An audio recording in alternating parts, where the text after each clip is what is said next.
अस्सलाम वालेकुम रहमतुल्लाह। वालेकुम अस्सलाम व रहमतुल्लाहि व बरकातुहू। बैठ जाएं।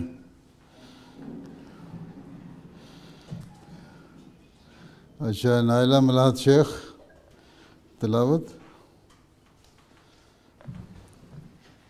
अस्सलाम वालेकुम प्यारे हुज़ूर। अस्सलाम।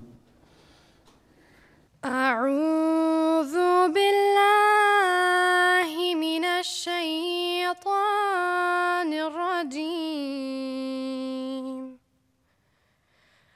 बिस्मिल्लाहिर रहमानिर रहीम। या अय्युहल्लज़ीना आमनु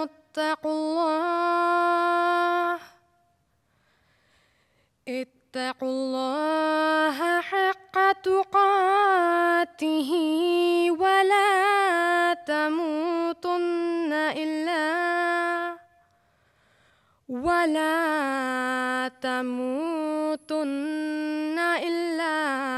व अंतुम मुस्लिमून।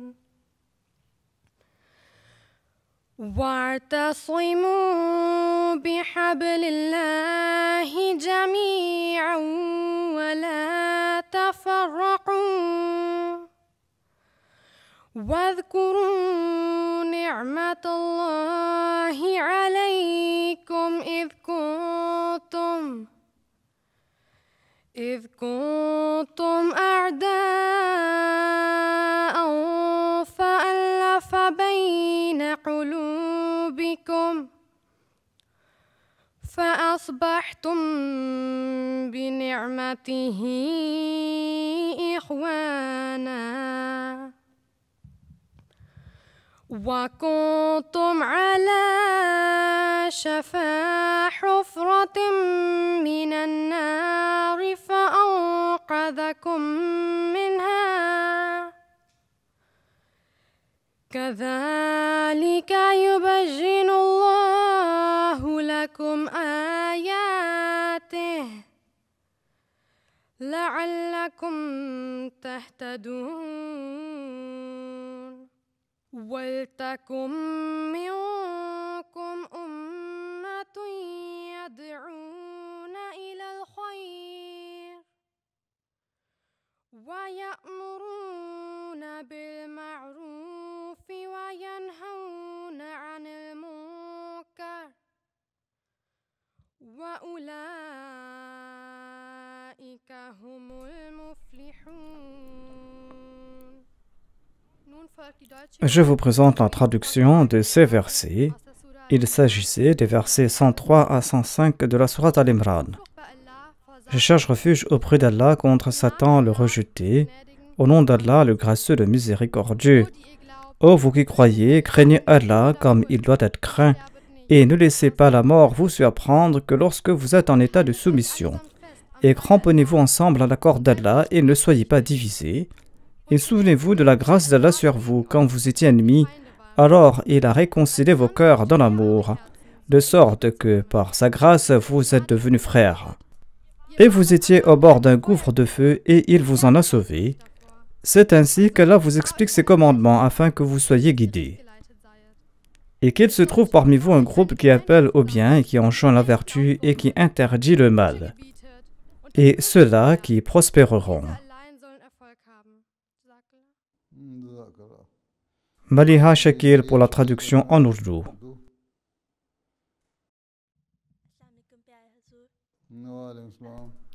On vient de vous présenter les versets 103 à 105 de la sourate Al-Imran. Je vous présente la traduction de ces versets. Je cherche refuge auprès d'Allah contre Satan le rejeté, au nom d'Allah, le gracieux, le miséricordieux. Ô vous qui croyez, craignez Allah comme il doit être craint, et ne laissez pas la mort vous surprendre que lorsque vous êtes dans un état de soumission. Et cramponnez-vous ensemble à la corde d'Allah, et ne soyez pas divisés. Et souvenez-vous de la grâce d'Allah sur vous quand vous étiez ennemis, Alors il a réconcilié vos cœurs dans l'amour, de sorte que de par sa grâce, vous êtes devenus frères. Et vous étiez au bord d'un gouffre de feu et il vous en a sauvé. C'est ainsi qu'Allah vous explique ses commandements afin que vous soyez bien guidés. Et qu'il se trouve parmi vous un groupe qui appelle au bien et qui enjoint la vertu et qui interdit le mal, et ce sont ceux-là qui prospéreront. जज़ाकल्लाह। अच्छा, बारे अहमद नज़्म।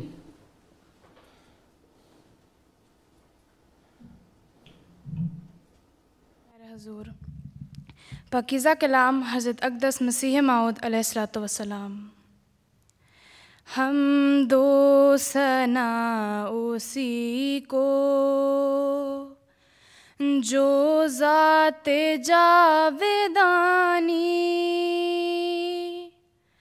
हम सर नहीं है उसका कोई ना कोई सानी, सबका वही सहारा,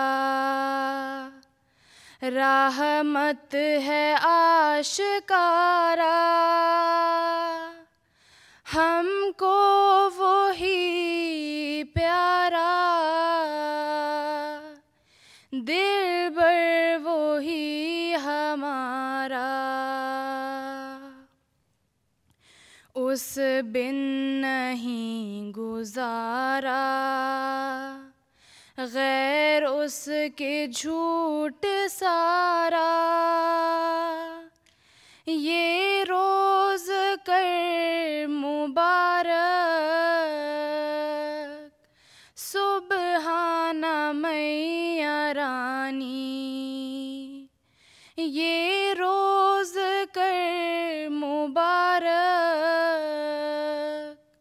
सुबहाना मैया रानी। या रब है तेरा एहसान, मैं तेरे दर पे कुर्बान, तूने दिया है ईमान, तू हर ज़माने गिबान, तेरा करम है हर आन, तू है रहीम ओ रहमान, ये रोज़ कर मुबारक, सुबहाना मैया रानी, ये रोज़ कर मुबारक, सुबहाना मैया रानी। ए दोस्तो प्यारो, उक़बा को मत बिसारो, कुछ ज़्यादा राह ले लो, कुछ काम में गुजारो, दुनिया है जाए फ़ानी, दिल से इसे उतारो, ये रोज़ कर मुबारक, सुबहाना मैया रानी, ये रोज़ कर मुबारक, सुबहाना मैया रानी। जज़ाकल्लाह। जज़ाकल्लाह। Qui sont assises dans la salle, la secrétaire Nasirat et la Sadr Lajna. Assalamu alaikum Huzour, il s'agit de la Sadr Lajna et de la secrétaire Nasirat nationale. Et vous êtes qui? La Sadr Lajna. Vous avez une nouvelle Sadr Lajna, mashallah.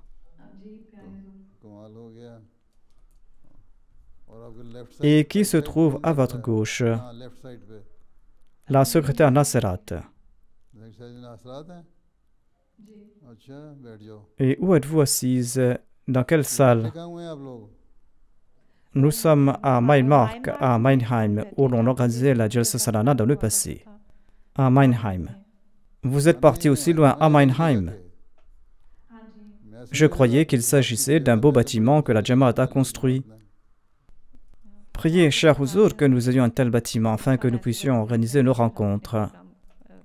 Vous avez la bête ou la fiat, mais vous n'avez pas encore réglé les problèmes. Il y a encore quelques étapes. On pense que tout sera réglé d'ici l'année prochaine, Inch'Allah. Ces étapes sont en train de se rallonger. अच्छा Priez pour nous, Huzur. चलो फिर आगे कौन है Nous vous demandons la permission de pouvoir poser les questions. Allez-y, vous pouvez poser vos questions. बैठ जाएं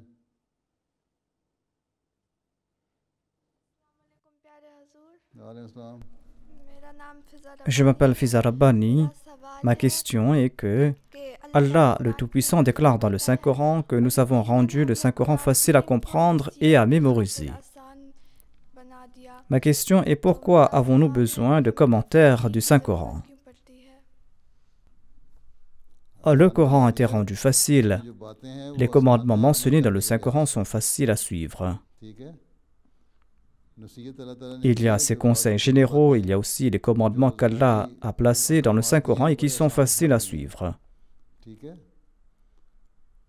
और उसको Allah affirme qu'étant donné les facultés, नसीहतें जो हैं les capacités et les forces mentales de l'homme, ces conseils ne sont pas difficiles à comprendre et ces conseils ne sont pas difficiles à mettre en application. इसको समझना और इस पे अमल करना मुश्किल नहीं है Par conséquent, il est faux de dire qu'Allah a émis des commandements qui sont très difficiles à suivre. S'il y a un sujet que vous ne comprenez pas, vous pouvez consulter les commentaires. Les exégètes du Saint-Coran ont expliqué les principes coraniques en des termes faciles à comprendre. Mais Allah a également déclaré que seules les personnes qui sont pures et qui sont justes peuvent comprendre les préceptes contenus dans le Saint-Coran. Allah le Tout-Puissant a également déclaré que les méchants et les injustes ne tireront aucun bénéfice. Ils ne subiront en fait que des pertes du Saint-Coran. Un croyant, quant à lui, va tirer des bénéfices du Saint-Coran. Les méchants ne comprendront jamais le Saint-Coran et le lire pour eux leur sera source de perte. Allah déclare qu'il y a un bénéfice dans la lecture du Saint-Coran et en même temps il a dit qu'il y a certains qui vont subir des pertes. Ainsi, il ne profite qu'aux croyants et cela mènera les mécréants à leur perte. Ceux qui ne souhaitent pas l'accepter ou ceux qui ne souhaitent pas le comprendre iront à leur perte. Allah a énoncé les commandements de le Saint-Coran qui peuvent être suivis par l'homme et il peut atteindre le but de sa création. Allah a déclaré que le but de la création de l'homme, c'est de l'adorer. Et les moyens pour accomplir cette adoration ont été décrits par Allah et ne sont pas difficiles à suivre. Allah a commencé par 50 prières et a réduit le nombre de ces prières pour prescrire que 5 prières quotidiennes. Donc cela vous a été rendu facile. Et ces 5 prières quotidiennes sont en accord à la nature de l'homme, sont en accord à sa routine quotidienne et ses activités au quotidien. Ainsi donc, il faut que l'homme prie à ces moments-là pour se rapprocher de Dieu. Ceci est le sens de cette déclaration que le Coran a été rendu facile. Cela signifie que passer à l'acte n'est pas difficile. L'homme suppose qu'il est difficile à suivre le Saint-Coran. Pour le croyant, cela n'est pas difficile, mais pour le mécréant, ceci est très difficile. Et le croyant tire un bénéfice et le mécréant subit des pertes en conséquence. Avez-vous compris?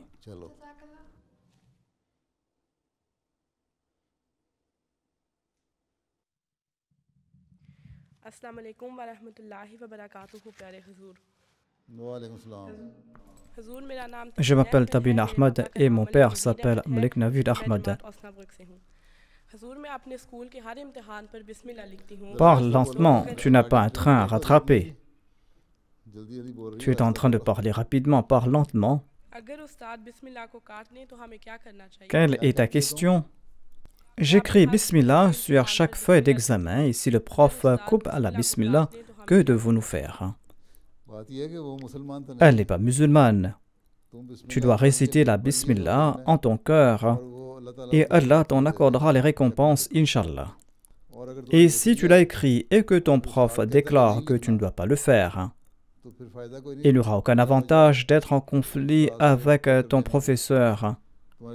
Ta foi est ferme en ton cœur et tu t'es dit que moi, je commence avec le nom d'Allah. Allah n'a pas demandé qu'il faudra certainement écrire Bismillah avant de débuter un travail.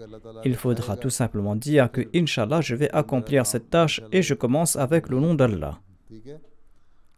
Il n'est pas dit qu'il faut écrire la Bismillah, il est dit qu'il faut le réciter en son cœur. Ainsi, il faut réciter la Basmala en son cœur et répondre aux questions de l'examen. Et si tu l'as écrit et que cela n'est pas interdit et que le prof l'a coupé, eh bien tu ne pourras rien lui dire. Toi, tu as accompli ton intention. Il vaut mieux réciter la Basmala avant de répondre au papier d'examen. Voire, tu dois réciter la Sourate Al-Fatiha dans son intégralité avant de répondre à chaque papier d'examen. Récite la Sourate Al-Fatiha dans son intégralité. Alhamdulillahi Rabbil Alamin, Ar-Rahman Ar-Rahim. Huzour, priez pour mes grands-parents.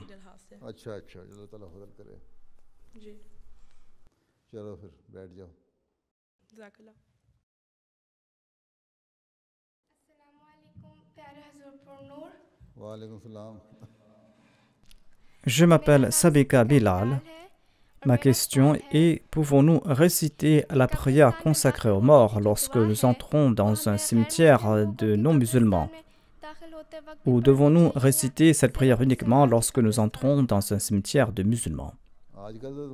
Ces jours-ci, tout le monde est enterré au même endroit. Les Ahmadis et les musulmans ont une partie réservée dans le cimetière des chrétiens. Ainsi, quand vous passez par l'entrée principale du cimetière, vous devez réciter cette prière pour les Ahmadis. Les polythéistes et ceux qui ne croient pas en Dieu et dont les dépouilles n'ont pas été incinérées et ceux qui ont été enterrés là-bas dans ce même cimetière, pourquoi leur transmettre la salutation de Dieu? Allah sait le mieux comment il va traiter ces personnes, c'est-à-dire les polythéistes. Et en tout cas, il a déclaré qu'il ne va pas pardonner les polythéistes. En tout cas, il faudra prier pour les musulmans. Et lorsque tu passes par la porte principale, tu dois prier pour tout le monde. Et c'est Allah qui transmettra ses salutations à la personne de son choix. Ce n'est pas toi qui vas le faire. Ton intention est de saluer les personnes pieuses qui sont enterrées là-bas. Et quand tu vas entrer dans le cimetière des Ahmadis, tu pourras réitérer tes salutations afin qu'Allah transmette ses salutations à ceux qui se trouvent dans cette partie réservée aux musulmans Ahmadis. As-tu compris?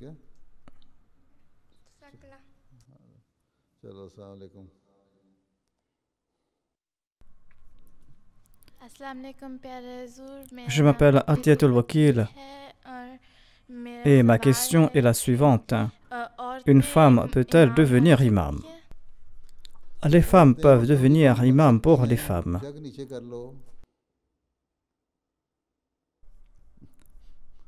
Les femmes peuvent devenir les imams pour les femmes, mais pas pour les hommes. D'accord? C'est ce que le saint prophète, paix soit lui, nous a enseigné. Si nous sommes de vrais musulmans, et si nous suivons le Coran et la Sunna, et si nous agissons selon les préceptes du saint prophète Mohammed, paix soit lui, nous devons nous conduire de la manière dont Allah et son prophète nous ont ordonné. Et ils nous ont ordonné que l'homme sera l'imam. Et si les circonstances sont telles qu'il n'y a que des femmes, alors une femme peut prendre le rôle d'imam. Dans notre Jamaat, il y a certains événements qui sont réservés aux femmes. Et lors de ces événements, les femmes dirigent les autres femmes dans les prières. À Rabwa, dans le passé, je me souviens que le système de sonorisation n'était pas très avancé. Et dans le chapiteau des femmes, lors de la Jalsa, les femmes avaient l'habitude de diriger les congrégations des femmes pour les prières de Zohr et d'Asr. L'audio du côté des hommes ne pouvait être relayé du côté des femmes.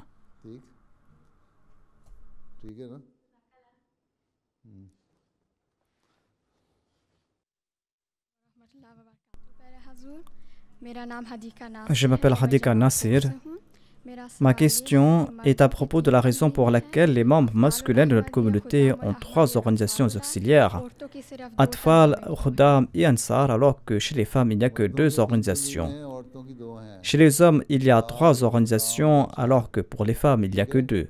Pour les hommes, il y a les Atfal, les Khuddam et les Ansar.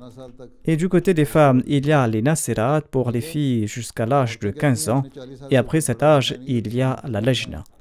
Les femmes disent qu'elles ne veulent pas vieillir au-delà de 40 ans. Alors pourquoi devons-nous désigner une 3e organisation auxiliaire pour elles? Et elles se demandent si elles sont devenues âgées. Croyez-vous que si vous dites à une femme qu'elle est âgée, qu'elle va l'accepter? Ainsi donc, ces organisations auxiliaires des femmes ont été structurées en fonction de leur psychologie. Et ceux qui offrent dûment leur service à la Jamaat incarnent vraiment le sens du terme Lajna. Les Khuddam sont les hommes âgés de 15 à 40 ans.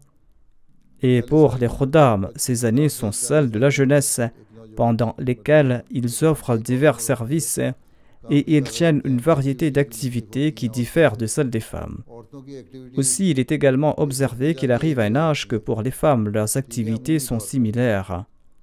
Elles s'occupent de leur foyer. En effet, il y a des femmes qui travaillent comme médecins, comme ingénieurs et dans d'autres domaines.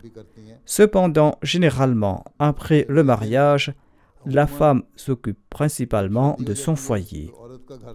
Qu'elle ait 25 ans, qu'elle ait 20 ans ou qu'elle ait 50 ans, ses engagements sont plus ou moins les mêmes. Ainsi, en fonction de leurs activités, elles font toutes partie du même groupe. Les hommes, par contre, sont impliqués dans une gamme d'activités différentes. Jusqu'à l'âge de 40 ans, les Khuddam sont impliqués dans des activités spécifiques et après l'âge de 40 ans, leurs activités diffèrent. Il y a aussi une différence de mentalité entre les hommes et les femmes. Les femmes mûrissent plus tôt et la mentalité des femmes plus jeunes et plus âgées est similaire. La mentalité des hommes change radicalement avec l'âge. Cela pourrait également être une raison pour le nombre différent d'organisations auxiliaires. Ainsi, les hommes ont 3 catégories d'organisations pour attirer leur attention sur le fait qu'ils doivent travailler plus. Et une autre explication pourrait être que les femmes, qu'elles aient 25 ans ou 50 ans, elles sont censées être aussi actives dans le travail et les services de la Lajna. C'est pourquoi il n'y a pas de différence. Lorsque Hadrat Muslim Maud a structuré ces organisations auxiliaires pour les hommes, il l'a fait pour séparer les jeunes hommes et pour obtenir plus de travail de leur part. Les jeunes hommes sont souvent chargés d'un travail plus exigeant, qui est difficile pour les hommes qui sont arrivés à l'âge des Ansar. Cela pourrait également être l'explication pour cette différence. Pour les femmes, la nature de leur travail est similaire tout au long de leur vie. Qu'elles aient 25 ans, 30 ans, 35 ans, 45 ans ou même 50 ans, elles peuvent toutes accomplir leur travail. Ces points pourraient offrir une explication sur la question. En tout cas, cela vous est avantageux. On ne pourra pas connaître l'âge d'une femme. Sinon, on va savoir qui a atteint l'âge de 40 ans et elle va s'en inquiéter.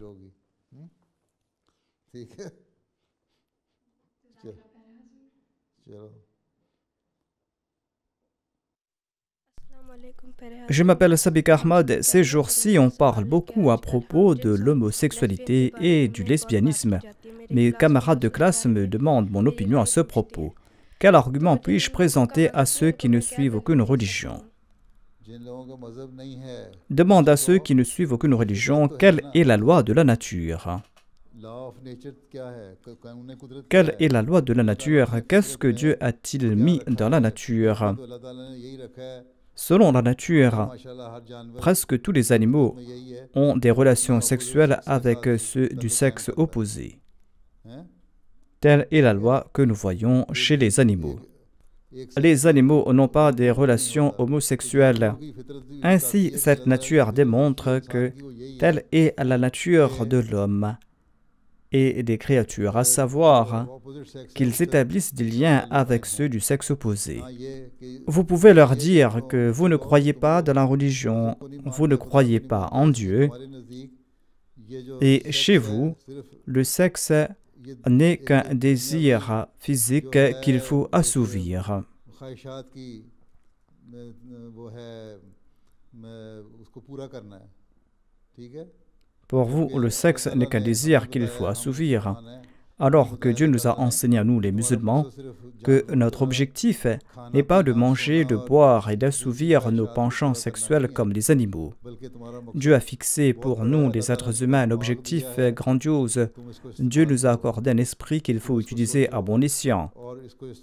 Il faut l'utiliser pour œuvrer pour les avantages du monde et de l'humanité et de la création dans son intégralité.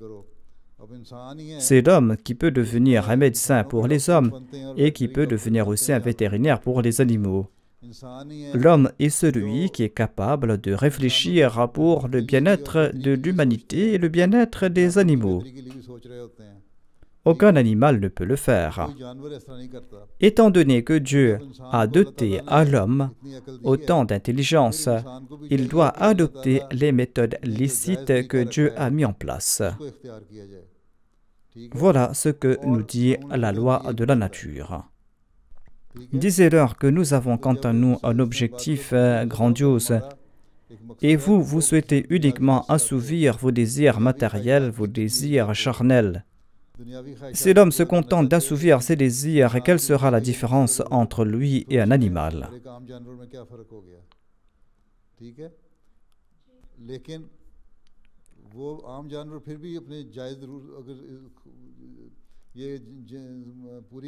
Mais même un animal ordinaire assouvit son désir sexuel pendant une période spécifique et avec son sexe opposé.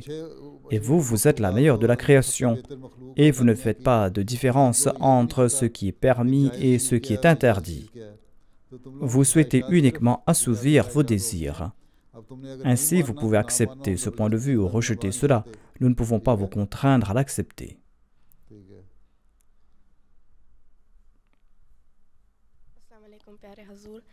Je m'appelle Sharine Shah et ma question est la suivante. Si nous ne suivons pas les commandements de Dieu que nous connaissons, quel en sera le résultat ici-bas et dans l'au-delà? Quel en sera le résultat? Allah nous a donné des commandements. Allah nous a dit qu'il faut suivre ces commandements et il nous a aussi présenté les actions à éviter et les préceptes à suivre. Et Allah déclare que si vous agissez de la sorte, eh bien je vais vous récompenser. Et dans l'au-delà, vous allez recevoir les récompenses. Et des fois, vous allez recevoir des récompenses ici-bas. Si vous enfreignez ces commandements, eh bien, vous pourrez être puni. Mais Allah est aussi Rahman et Rahim. Il est gracieux, il est pardonnant, il est miséricordieux. Ainsi donc, Dieu est gracieux, il est pardonnant, et il sait le mieux comment il va traiter les gens après la mort. Il se peut qu'un tel ait commis une bonne œuvre et qu'Allah lui pardonne, même si cette personne n'a pas suivi certains de ses commandements. Et il peut lui dire que voilà, tu as commis telle action et je t'ai pardonné tes péchés. Parfois, il se peut que l'on commet un péché si grave qu'Allah ne le pardonne pas. Ainsi donc, cela dépend de Dieu. Il sait qui il va pardonner et qui il va traiter avec miséricorde et qui il va punir. Notre tâche à nous est de mettre en application les commandements de Dieu. Il faudra éviter ces actions qu'il a condamnées. Et Allah déclare que je vous récompenserai. Et si vous commettez ces actions condamnables, eh bien je vais vous punir.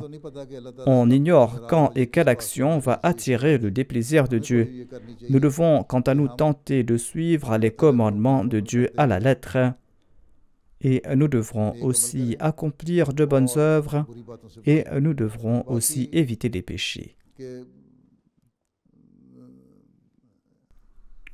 Allah sait le mieux quel en sera le résultat final.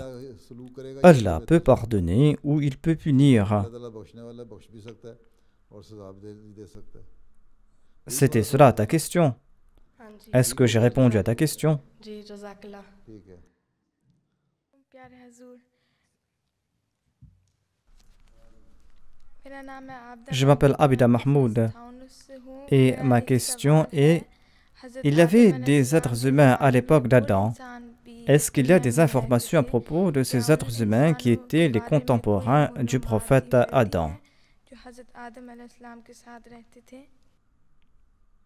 हमें और तो मालूमात नहीं मिलती है अल्लाह ताला ने ये Allah a déclaré dans le Saint-Coran ये ज़मीन que vous devez vivre sur terre et vous devez suivre les prophètes, vous devez obéir aux prophètes के हुक्म मानना और अल्लाह की et vous devez adorer Dieu और शैतान से et vous devez vous protéger de Satan. मैं इनाम Et Allah déclare que je vous récompenserai à cet égard. और अगर नहीं Et si vous n'agissez pas de la sorte, eh bien je vais vous punir. इससे ज़्यादा हमें Nous ne trouvons rien d'autre dans l'histoire de la religion à propos de ces personnes. मिलता है En tout cas, il est dit qu'Adam n'était pas tout seul, mais qu'il était accompagné d'une nation, une nation qui vivait avec lui sur terre. ठीक है जज़ाकल्लाह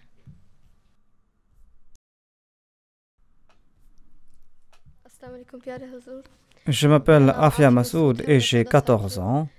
Ma question est que les jeunes non-musulmans d'aujourd'hui s'éloignent de la foi et de Dieu en raison de l'influence négative des réseaux sociaux. Et si nous essayons de les raisonner, eh bien, ils ne nous écoutent pas. Ma question est comment pouvons-nous les convaincre que Dieu existe? Le premier point est que l'on doit s'occuper des nôtres en premier, afin que nos garçons et nos filles ne tombent pas sous leur influence et sous l'effet négatif de ces personnes. Ainsi, notre première responsabilité est de s'occuper des nôtres et d'expliquer à nos jeunes que Dieu existe. Et pour cela, vous pourrez présenter les événements de votre vie comme la preuve de l'existence de Dieu. Il incombe également aux aînés de raconter leurs histoires concernant l'acceptation de la prière ou de raconter un bon rêve qu'ils ont vu et qui s'est accompli pour démontrer que Dieu existe.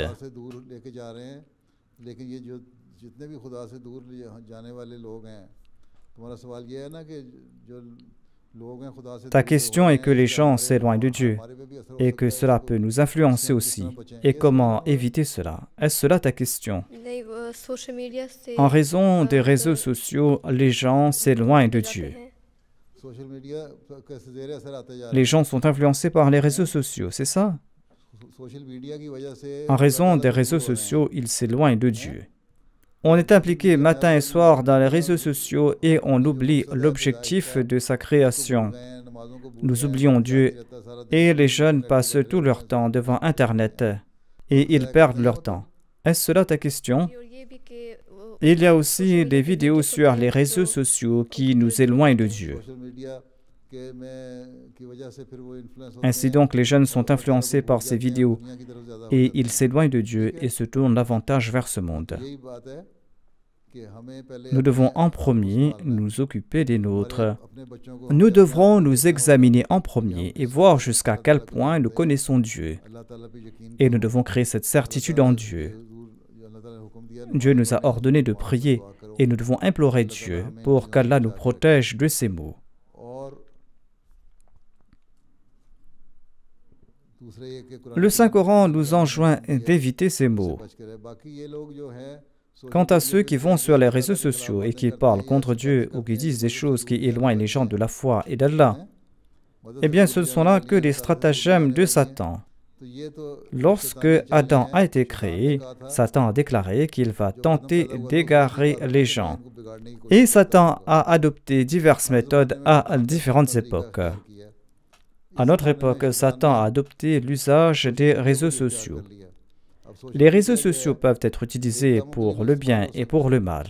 और बुरे काम Vous pouvez poster sur les réseaux sociaux de bonnes choses भी तुम et vous pourrez ainsi attirer les gens vers la droiture. इधर भी लेके आ सकती हो और लेकिन Cependant, de nos jours, le contenu sur les réseaux sociaux est tel qu'il ruine principalement la moralité des gens जो मजहब et les éloigne de la foi et les éloigne d'Allah.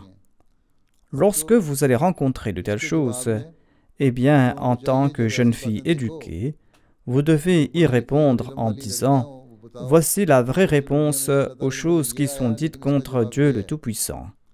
Vous pourrez dire à ces gens que vous avez écrit ceci ou cela contre la religion. Voici la réponse. Vous devez former une équipe de jeunes femmes qui peuvent répondre à cela sur les réseaux. Si l'affaire dépasse vos compétences, eh bien la Lajna doit former une équipe pour répondre à pareilles questions. De même, la Khudamul Ahmadiyya et d'autres organisations auxiliaires et les gens au sein de la Jamaat doivent répondre à cela sur les réseaux sociaux ou sur la même plateforme. Il y a toujours une section pour les commentaires et vous pouvez poster vos réponses afin que vous puissiez informer ces gens que ce qu'ils disent est faux et les éclairer sur la réalité de Dieu et de la religion. Ceux qui sont facilement influencés par de telles choses vont avoir une réponse et ils vont comprendre qu'ils ont tort, et ils vont comprendre la réalité, et ils n'auront pas d'autre choix que de réfléchir. Allah a accordé à l'homme la compréhension, et quand vous aurez une réponse à ces questions, et quand vous aurez une solution pour conduire les gens sur le droit chemin, eh bien, les gens vont considérer cette réponse et cette solution, et vont tenter d'adopter cette solution. En sus de cela, Satan a juré qu'il va tenter d'égarer les gens. Et de nos jours, Satan tente d'égarer les gens à travers les réseaux sociaux et de les corrompre. La meilleure façon à adopter est de se tourner vers Dieu. Les Ahmadis doivent se tourner davantage vers Dieu afin qu'ils puissent être de véritables musulmans. Et pour sauver les autres, il faudra répondre à ces questions sur les réseaux sociaux, afin de répondre à ces mensonges et afin de pouvoir présenter les réponses appropriées.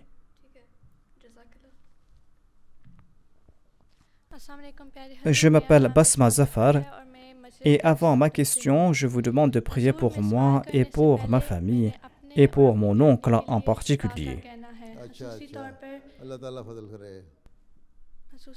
Ma question est celle-ci.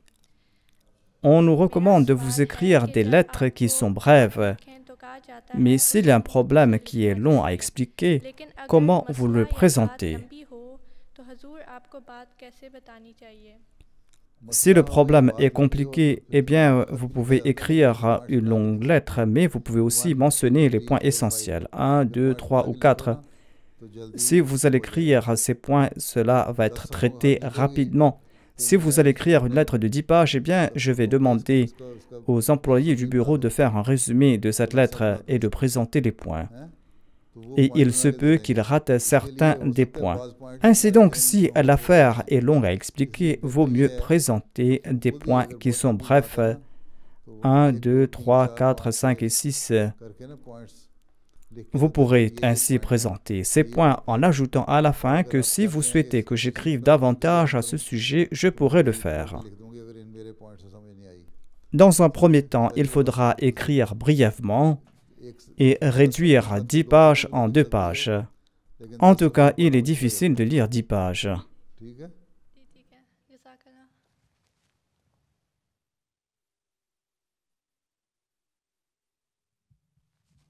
अस्सलाम वालेकुम प्यारे हुजूर मेरा नाम ज़ुफ़िशा है और मैं जमात इज़्ज़त-उल-लोन से हूँ। मेरा सवाल है कि Si nous sommes confrontés à beaucoup de racisme à l'école et que personne ne veut nous parler et que personne ne souhaite travailler avec nous sur des projets de groupe, si les Allemands de souche ne veulent pas vous parler, eh bien, en ce cas, comment devons-nous réagir à l'endroit de ces personnes? Si vous êtes confronté au racisme, vous devez en informer l'administration de l'école et de faire en sorte que ce racisme soit éradiqué. Deuxièmement, tout le monde n'est pas raciste. Il n'y en a que quelques-uns. Vous devez maintenir le contact avec les autres filles ou les autres étudiantes qui se comportent bien. Vous devez leur dire que nous sommes venus ici en Allemagne, nous avons appris la langue allemande et nous sommes des citoyens loyaux de l'Allemagne. Voilà ce que nous enseigne la religion. Et nous sommes en train de travailler pour l'amélioration de notre peuple. Je suis en train d'étudier à l'école afin que lorsque je serai grande, je puisse faire un bon travail et être utile au pays. Je deviendrai médecin, ingénieur ou autre chose, comme les autres filles. Donc, si le racisme existe, cela va entraîner des querelles. Nous devons y mettre fin. Et d'ailleurs, l'islam nous enseigne que l'islam n'a pas sa place. Étant donné que nous sommes des citoyens loyaux du pays, pourquoi sommes-nous traités de cette manière? Ainsi donc, vous devez établir des relations d'amitié avec ces filles qui se comportent bien et qui sont contre le racisme. En retour, celles-là même vont répondre à ceux qui sont racistes. En Allemagne et dans d'autres pays, la population locale soutient la communauté Ahmadi ou d'autres communautés qui sont d'Asie qui sont installées là-bas. Ils savent que leurs compatriotes commettent des actions condamnables et ce sont celles-là qui vont répondre à votre place. Vous devez établir de bonnes relations avec ces camarades qui sont bien élevés et elles-mêmes, elles répondront aux racistes. Mais vous allez devoir vous intégrer et répondre à ces personnes. Et vous allez devoir vivre avec elles. Vous devez adopter leurs bonnes qualités et leur enseigner les vôtres.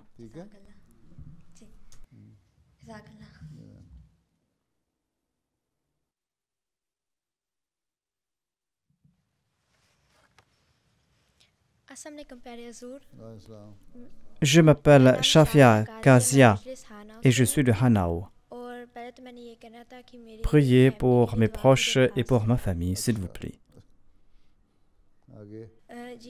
जी मेरा सवाल Beaucoup ये है d'écoles कि et de Germany में professeurs अक्सर ici school en और Allemagne इस्तिज़ा की तरफ organisent से des क्लासेस voyages का de classe एहतमाम qui किया font जाता partie है, de nos études. जिनमें पढ़ाई का हिस्सा भी Le शामिल nom किया de जाता ces है। étudiants qui ne ऐसे participent pas à ces तलबा और voyages तालिबात sont जो soumis हिस्सा à नहीं l'administration लेते, de उनके नाम l'école उनके इदारे में et दिए sont जाते marqués हैं comme absents और गैर et cela a हाजिर un रहने की impact वजह से sur उनके leurs नंबरों notes. पर भी असर पड़ता है। Que devons-nous ऐसी faire en सूरत de में tels हमें क्या cas? करना चाहिए प्यारे हुजूर?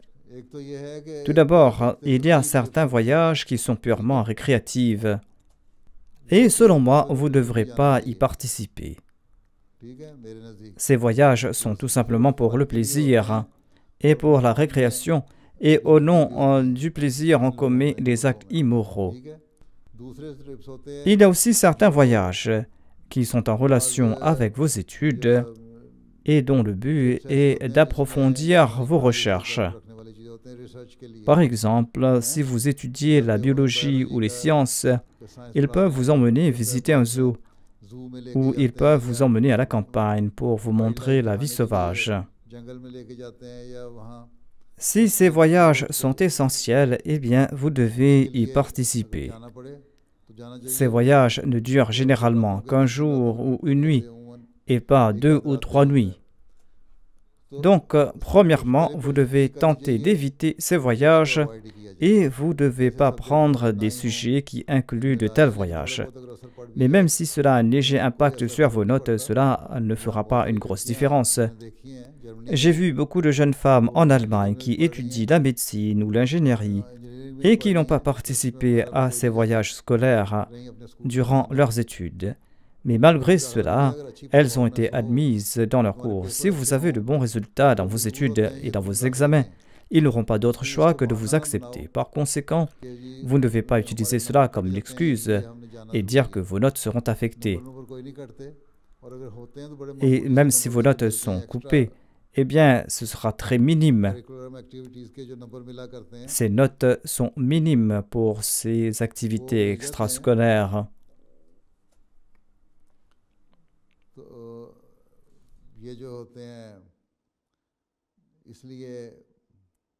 Ainsi, il serait faux de dire qu'ils vont couper toutes vos notes. Il n'y a aucun mal à participer à un voyage d'un jour, à un voyage éducatif. Cependant, vous devez tenter d'éviter ces voyages où vous devez passer la nuit quelque part. जज़ाकल्लाह।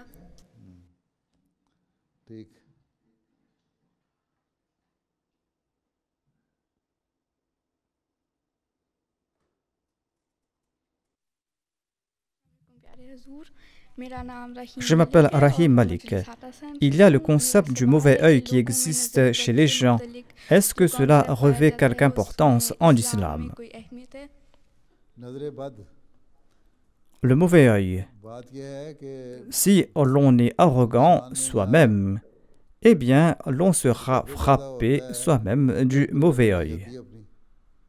ठीक है किसी Le mauvais œil d'un autre ne servira à rien en ce cas. मतलब एक जगह On raconte par exemple que le mauvais œil de la mère peut affecter son enfant. जो माँ की नजर है अपने बच्चे पे लग जाती है अब माँ तो La mère aime son enfant. उसकी नजर Comment se peut-il que son mauvais œil peut-il l'affecter? Cela va se faire si la mère se dit que voilà, je m'occupe très bien de mon enfant. करती हूँ Je le nourris bien, je lui donne du lait et il est en bonne santé. और मेरी मेहनत Et tout cela est en raison de mes efforts. नजर ही लगा देती है C'est ainsi que son mauvais œil affecte cet enfant. Allah déclare, c'est moi qui accomplis toutes ces œuvres. इसी तरह अगर कोई हासिद है Hasid S'il y a des jaloux qui regardent avec des yeux envieux, eh bien, pour nous en protéger, Allah nous enseigne des prières. की शर्त से बचाओ Allah nous demande de prier pour nous protéger des jaloux car ils tentent de causer du tort. बाद लोग जो ज्यादा Sinon, certains qui croient dans le mauvais œil sont affectés en fait par la peur. किसी की नजर देख En craignant le mauvais œil d'un autre, eh bien, ils sont frappés de peur. तो और उसको यकीन Et s'ils sont en train de manger et qu'ils ont peur qu'une autre personne va les affecter par le mauvais œil, eh bien, leurs mains vont commencer à trembler et la nourriture va tomber. Et on va croire que voilà, on a été affecté par le mauvais œil, tandis qu'on a été affecté par son état psychologique. Le mauvais œil n'a pas d'effet. En tout cas, il y a des jaloux qui tentent de nuire à autrui. jealousy होती है उनमें फिर वो नुकसान Et ils tentent de nuire aux autres किसी ना किसी d'une manière ou d'une autre, इंसान को पता et d'une manière que les autres ignorent. नजर Sinon, le regard en soi n'a pas d'effet. यकीन रखने वाली हो Si l'on croit en Dieu तो की हसद et si l'on prie pour être protégé des jaloux, c'est pour cette raison qu'il faut réciter les 3 couls avant de s'endormir. अल्लाह ताला Et si l'on récite ces prières, हर शर से बचा eh bien, Allah va nous protéger. Et il faudra aussi réciter l'Ayatul Kursi pour qu'Allah nous en protège. कोई नहीं होता Et le mauvais œil n'aura pas d'effet. जो यकीन नहीं करते Ceux qui n'y croient pas ne sont pas affectés. Et ceux qui y croient, eh bien, ils sont victimes de superstitions et ils en sont affectés. इसलिए तुम पर Ainsi donc, tu ne dois pas t'en faire, tu ne seras pas affecté. Tu dois tout simplement réciter la prière, la hawla wa la quwwata illa billah. ठीक है चलो जज़ाकल्लाह।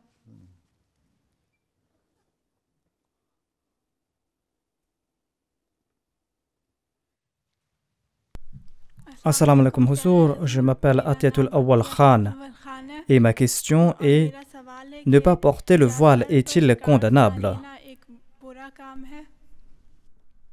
बात यह है कि Allah, dans le Saint-Coran, enjoint aux femmes de se couvrir les cheveux lorsqu'elles atteignent l'âge adulte. तो अपने सरों को Elles doivent se couvrir les cheveux et la poitrine. Ceci est l'ordre du Saint-Coran.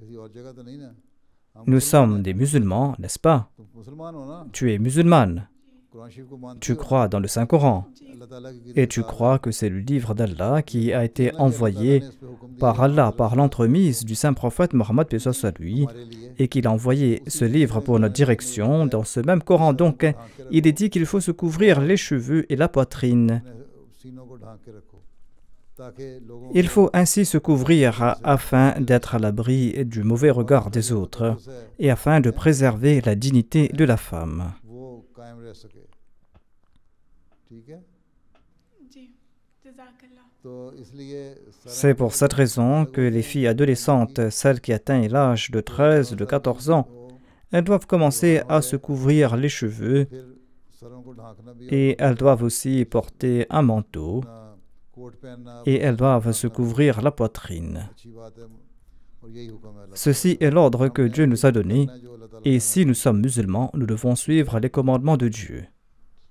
ठीक है ना जज़ाकल्लाह। Si nous sommes musulmans, nous devrons suivre tous ces commandements. और Si nous ne sommes pas des musulmans, nous pouvons faire comme bon nous semble. ठीक है जी ठीक है चलो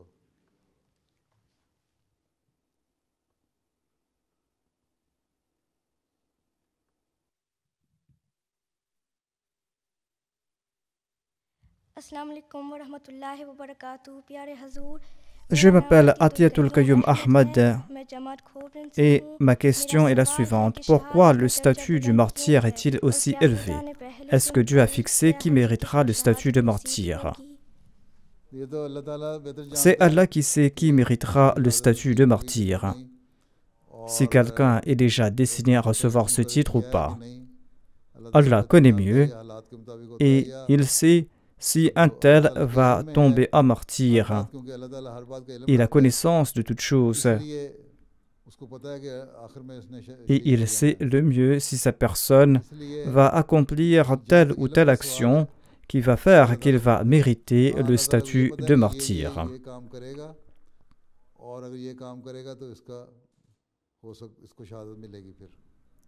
En tout cas, le statut de martyr est un statut élevé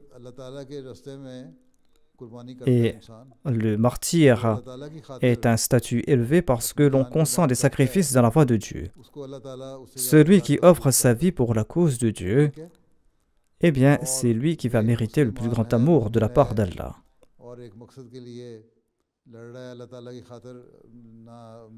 Un musulman, un croyant, et celui qui consent à des sacrifices pour la cause de Dieu, eh bien, celui-là, il va mériter ce statut. Si tu as un ami qui est cher, et si cet ami est prêt à consentir à tout sacrifice pour toi, si ton ami est prêt à offrir sa vie, tu vas l'aimer certainement. Et s'il se sacrifie pour toi, s'il offre sa vie pour toi, tu l'aimeras davantage et tu prieras davantage pour lui. Ainsi donc, Allah aime le plus ceux qui se sacrifient pour sa cause et il les récompense davantage.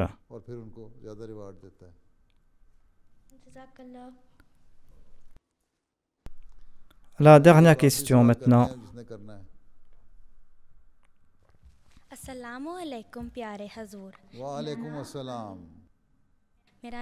Je m'appelle Khania Ahmed et ma question est que faire pour que nos prières soient exaucées rapidement?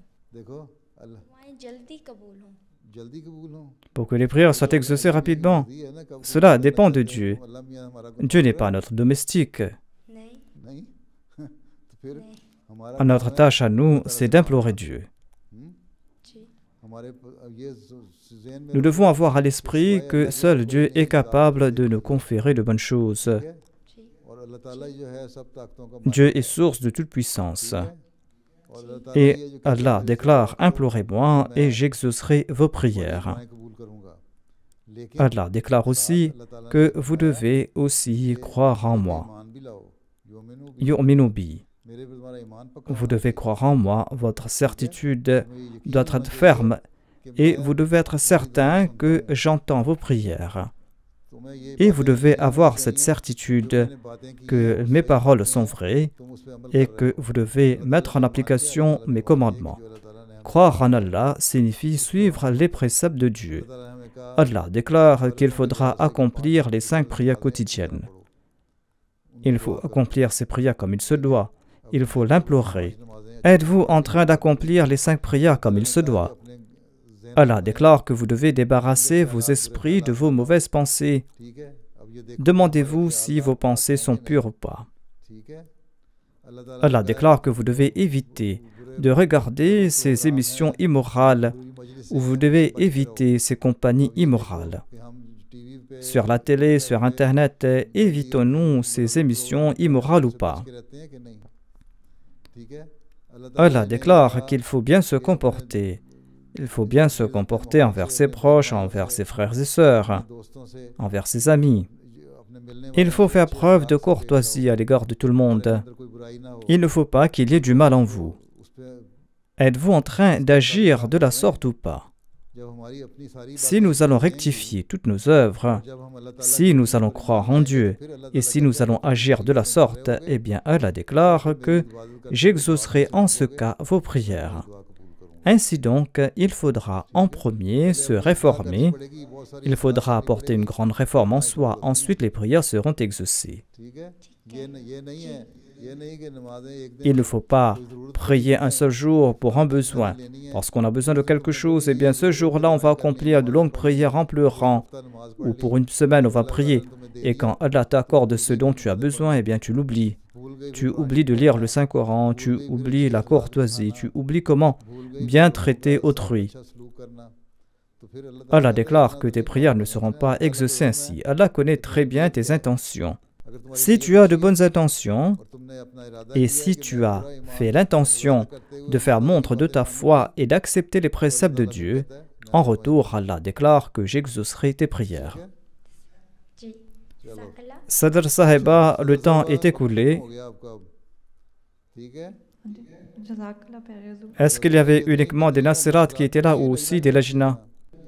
Il y avait 535 filles de la Meyari Awal. 535, c'est très bien. Vous avez rassemblé un très grand nombre.